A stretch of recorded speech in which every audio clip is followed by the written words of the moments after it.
Morning, Mr. Punk. Nice to see that you are up. Are you playing with you Amplifier today? Or are you doing a review I have made? You a nice cake that looks like speakers. Let's stay in and watch. YouTube reviews back to back. I have made cheese and biscuits I love. You new speakers. Morning AI. Oh, cheese biscuits AI. Oh, I love cheese biscuits AI for breakfast. My favourite. Thanks AI. And yeah, they are new speakers and I love them too AI. They're really nice. Yeah, lovely. But we'll do a video about them later on. Nice speakers. I need to hear them a bit for to know what to say in the review. Need to check them out so I can do a good, informative review for the lovely ladies and gentlemen at home. So yeah, I was up late last night, AI. About 2 o'clock in the morning, on the old eBay, on the hunt for the Lin Caber. 'Cause we have the cards, but we do not have the Lin Caber. So there was a set for the active cards, a set with no crossovers in, on the old eBay last night, finished 2 o'clock in the morning. Always wonder who puts stuff on eBay at 2 o'clock in the morning. I just don't get it, but I stayed up, me and Robin, all excited, get the Lin Caber. So yeah, put me bid in AI with about 10 seconds to go, 15 seconds to go, 'cause the old Commodore's not that fast. I can't go in too late. The Commodore 64, released August of 1982, is not that quick to leave it to the last seconds. So in I went, about 15 seconds to go AI. Me and Robin looking at the screen, went green, we was the winning bidder. 2 seconds to go, some dirty git only outbid us AI on the Lin Caber. So I thought that set was mine AI, but they weren't to be, so the hunt is still on for the Lin Caber. The hunt is on. And I don't want a passive set, because then I've got to take all the crossovers out and all that. And they make more money, the passive ones. I want the ones for the active cards, because they got no crossovers in them. And they make a little bit less money, because they haven't got no guts in them. So yeah, but they don't come up that much on the old eBay. Not local round here where I've got to go and do the old collection. They're a bit big to get the old postage, they get damaged. I want local, go and collect it. I know how it works, get them cheaper. But last night, outbid, 2 o'clock in the morning. Oh, I stomped up the stairs, I had a right little mood on because I didn't get my new Lin Caber. But I'm better now, I'm over it, and the hunt is still on. So yeah, me and Robin will have another look tonight. So thanks AI for the cheese and biscuits. And I'll catch up with you later, AI. See ya. Sorry about that, ladies and gentlemen. Just catching up with AI and running through the late night eBay dramas that unfolded down here at the Mr. Punk Studios at 2 AM in the morning on the Commodore 64. So yeah, I'm over it now. There'll be others. It's the thing with eBay, there's always another set just around the corner. So yeah, let's crack on with the star of the show today. And what a star it is, ladies and gentlemen. This is the Arcam CD82. Lovely CD player, really nice, really good sounding. Quite a high-end CD player with a 24-bit DAC in it, so it's high quality. From the top British manufacturer, which is Arcam. So yeah, I like this CD player.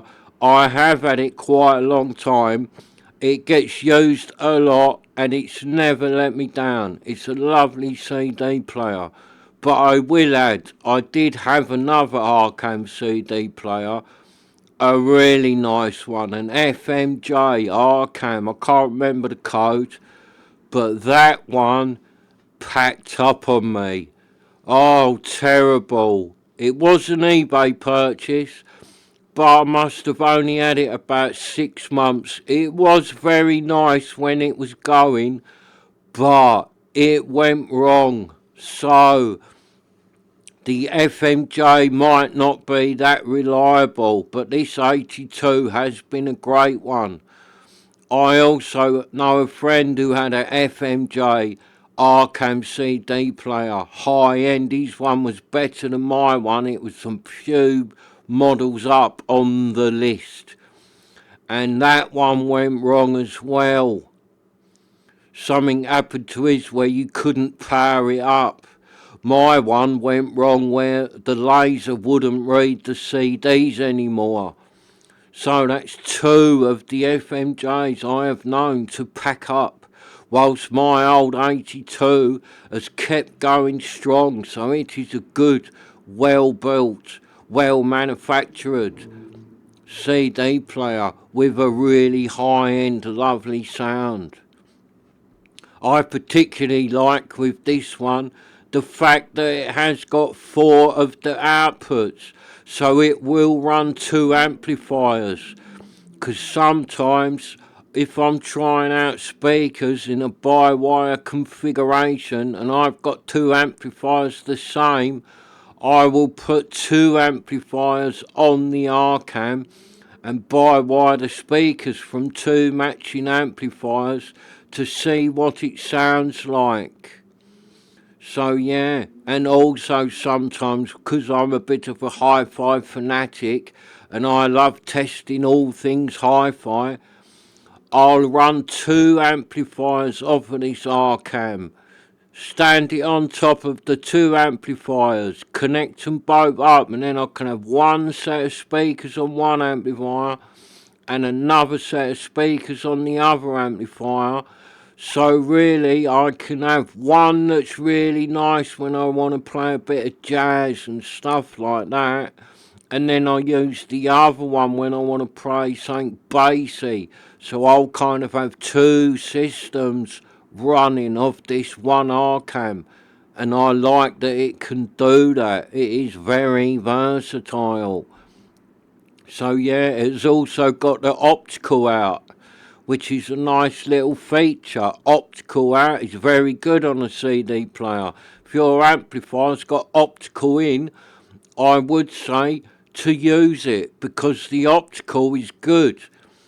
Optical leads are not that much money. The connection lead for the optical, they are not that expensive. You get a half decent one cheap and it'll sound really nice. Whereas if you want a good interconnect to go against that digital output, you got to put your hand in the pocket because you need a high end interconnect. So yeah, I like the digital output on this Arcam. It is very good. This is a really nice CD player. It's lovely to use. I have got a remote control for it somewhere. I don't really use it much, but it does work, and it can have a remote control with this Arcam. It's only a small one, but it works nice. I just tend not to use it. I'm never sitting too far away from it. I just lean over and push next track if I don't like the track that he's playing.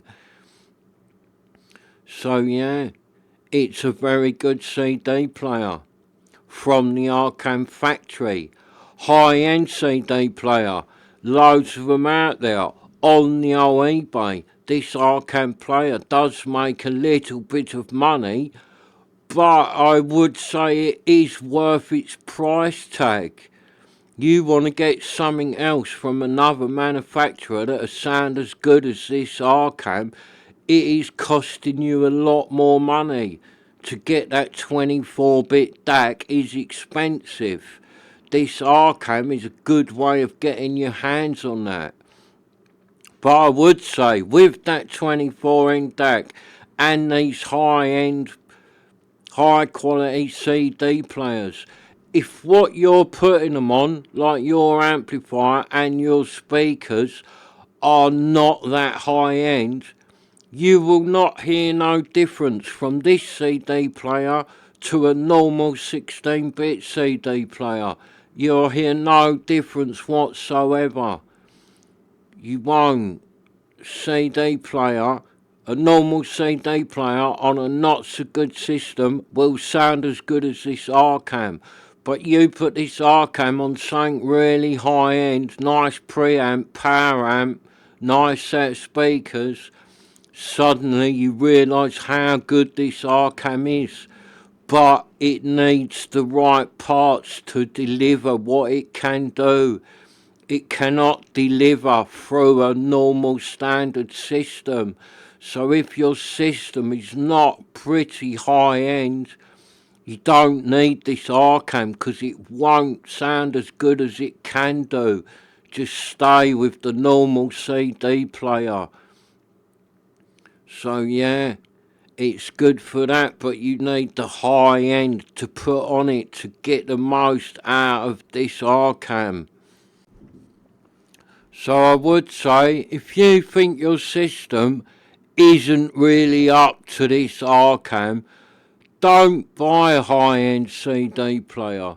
Save your money and get a better amplifier and then buy the CD player later down the road. 'Cause the CD player won't make no difference. You'll get a much better sound by upgrading your amplifier than putting a really good CD player on a system that is kind of middle of the road. So yeah, that is my top tip. You want better sound, get a better amplifier or speakers. Get the CD player last when you know your system is good. Yeah, so this Arcam, it's known as a Diva, from the Diva range. It is a bit of a diva, this Arcam.